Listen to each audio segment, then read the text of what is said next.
हिंदीमध्ये एक गाणं आहे सुप्रसिद्ध, दुश्मन ना करे दोस्त ने वो काम किया है, उम्र भर का गम हमें इनाम दिया है. गेले जवळपास 38 वर्ष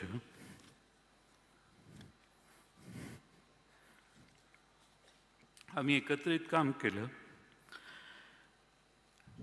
क्लासमेट म्हटलं की 10-12 वर्षाची साथ असते, पण मला आठवते 1991 पासून आम्ही विधानसभेच्या एका वर्गात जवळपास शेजारी बसायचो. 1914 पासून तर शेजारी बसण्याचे प्रसंग अनेक आले. अनेक पैलू दादांचे आम्ही सगळ्यांनी जवळून पाहिले. माझ्याकडे तर प्रचंड आठवणी आहेत.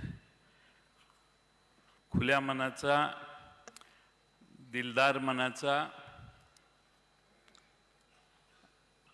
आणि विरोध करायचा असेल तर ठामपणाने करणारा नेता म्हणून आम्ही अजितदादांना अनुभवलं. राजकारणामध्ये गोड बोलावं लागतं, सर्वांना सांभाळून घ्यावं लागतं, असं मी त्यांना नेहमी सांगायचो. ते म्हणायचे गोड बोलायला मला जमत नाही, ते तुमचा मार्ग आहे, मी जे आहे तेच सांगणार. मी एखाद्या मीटिंगच्या आधी सांगितलं की हे आता अमक्या जिल्ह्यातले अमक्या तालुक्यातले येत आहेत, थोडं शांतीनं घेऊ आणि नंतर आपण हँडल करू. मला सांगायचं आत्ताच सांगणार मी.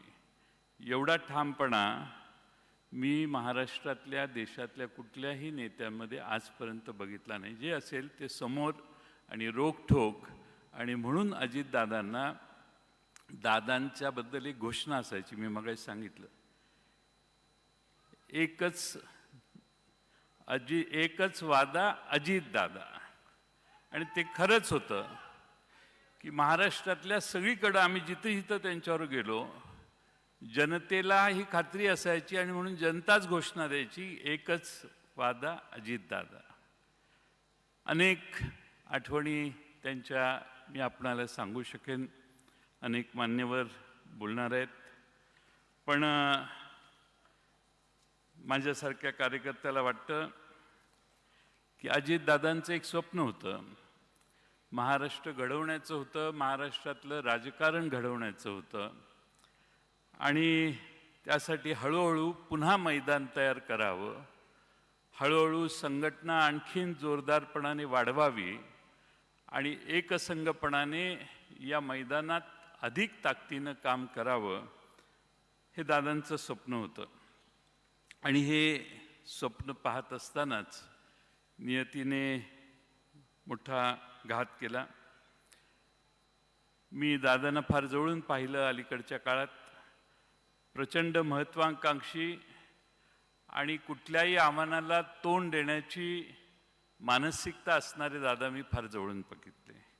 आणि म्हणून आज मला म्हणावं लागतं की प्रचंड मोठ्या महत्त्वाकांक्षेची राख रांगोळी त्या अपघाताने झाली.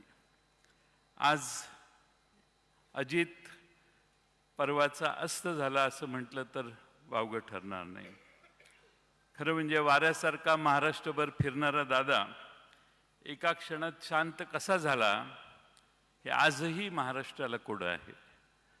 अजितदादांना टापटीप आवडायची, पण व्यक्तिगत संबंध अजितदादा फार सुरेख सांभाळायचे.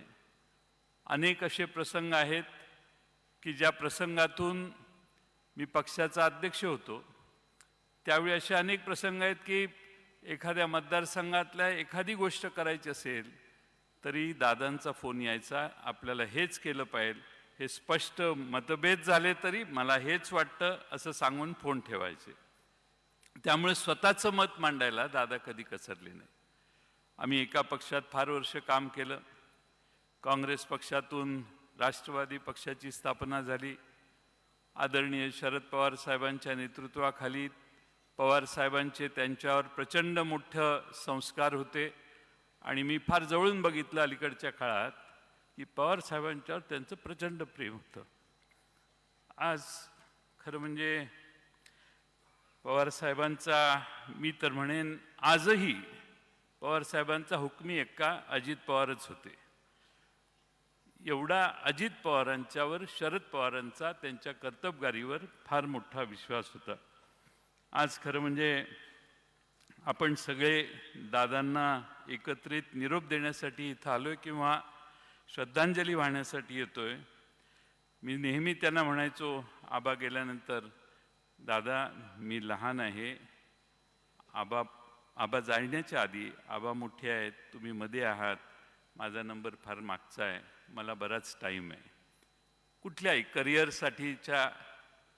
पण असं कधीही मनात आलं नाही की आबा जातील आणि त्यानंतर दादा देखील अचानकपणानं असे जातील. आणि म्हणून दादांना भावपूर्ण श्रद्धांजली मी अर्पण करतो. अनेक उद्योगपती इथं आहेत, त्यांच्यासाठी सांगतो, many industrialists are sitting here, I would like to tell them this. पण असं कधीही मनात आलं नाही की आबा जातील आणि त्यानंतर दादा देखील अचानकपणानं असे जातील. आणि म्हणून दादांना भावपूर्ण श्रद्धांजली मी अर्पण करतो. अनेक उद्योगपती इथं आहेत, त्यांच्यासाठी सांगतो, many industrialists are sitting here, I would like to tell them this man used to wake up at 5 o'clock, 6 o'clock he used to start his work, 6:15, 6:20 he used to be seen on the streets of Baramati or in any meeting where he used to call people and start meeting. माणसं 10 वाजता दिवस सुरू करतात, 12 वाजता दिवस सुरू करतात. The politicians usually start day by 9:30, 10, 11, but this man used to start day at 6 o'clock. एवढा कष्ट घेणारा, सकाळी 6 वाजल्यापासून संध्याकाळी 10-11 वाजेपर्यंत काम करणारा, ज्या माणसाला महाराष्ट्रात नाही देशात तोड नाही, असा हा नेता होता. आणि म्हणून आज त्यांच्याविषयी आदरांजली वाहताना आम्हालाही फार दुःख होतंय, आपल्या सगळ्यांनाच दुःख आहे.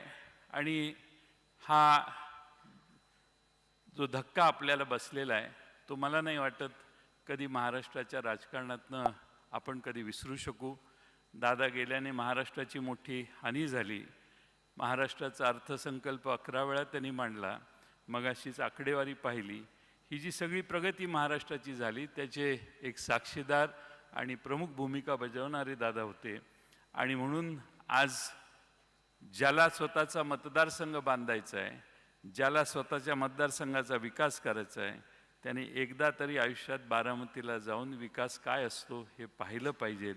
आणि म्हणून दादांनी स्वतःच्या बारामतीची काळजी घेतली आणि महाराष्ट्राची काळजी घेतली. असा नेता पुन्हा होणे नाही. आणि म्हणून जाताना मी एवढेच म्हणतो, चिठ्ठी ना कोई संदेश जाने वो कौन सा देश, चिट्ठी ना कोई संदेश जाने वो कौन सा देश, जहाँ तुम चले गए एक आह भरी होगी, एक आह भरी होगी, हमने ना सुनी होगी, जाते जाते तुमने आवाज़ तो दी होती. धन्यवाद.